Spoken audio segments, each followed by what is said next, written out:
అక్కడ చైర్మన్ తో ఇక్కడ కళ్యాణం కూడా నిర్వహించడం జరిగింది. ఈ రోజు ఇక్కడ నిన్న శాసనసభలో కూడా నేను మాట్లాడడం జరిగింది. ఈ నియోజకవర్గంలో పాండవుల గుట్ట మీద బుగురని వెంకటేశ్వర స్వామి వెలిశాడు. పాండవుల గుట్ట మీద అజంతా ఎల్లవరా మరిపించే విధంగా పేట్స్ ఉన్నాయి. పాండవులు కౌరవులు నివసించినటువంటి ఏదైతే వాళ్ళ యొక్క నృత్యాలు ఆధారాలు ఉన్నాయి. కొడవటంచ లక్ష్మీ నరసింహస్వామి ఆలయం ఉంది.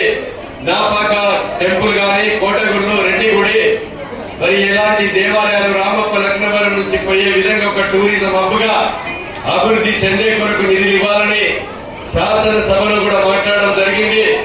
ఈ భూపాలపల్లిలో ఉన్నటువంటి హనుమాన్ టెంపుల్ గాని, రామాలయం గాని, అదేవిధంగా అన్ని దేవాలయాలకు కూడా నిధులు తెచ్చే కొరకు ఆ స్వామి వారి ఆశీస్సులు ఉండాలని, ఈ నియోజకవర్గ అభివృద్ధి పథంలో ముందుకు నడిపే కొరకు స్వామి వారి ఆశీస్సులతో పాటు నియోజకవర్గ ప్రజల ఆశీస్సులు కూడా ఉండాలని మీకు ఈ సందర్భంగా తెలియజేస్తూ ఈ కార్యక్రమంలో పాల్గొన్నటువంటి సింగరేణి జీఎం గారి దంపతులకు కానీ, మున్సిపల్ చైర్మన్ గారికి కానీ, వైస్ చైర్మన్ కు, కౌన్సిలర్లకు, ఈ యొక్క కళ్యాణ మహోత్సవంలో పాల్గొన్నటువంటి దంపతులందరికీ ప్రతి ఒక్కరికి కూడా హృదయపూర్వకంగా పత్రికా మీడియా సోదరులకు కూడా పేరు పేరున హృదయపూర్వక శ్రీరామ నవమి శుభాకాంక్షలు ప్రతి ఒక్కరికి తెలియజేస్తారు.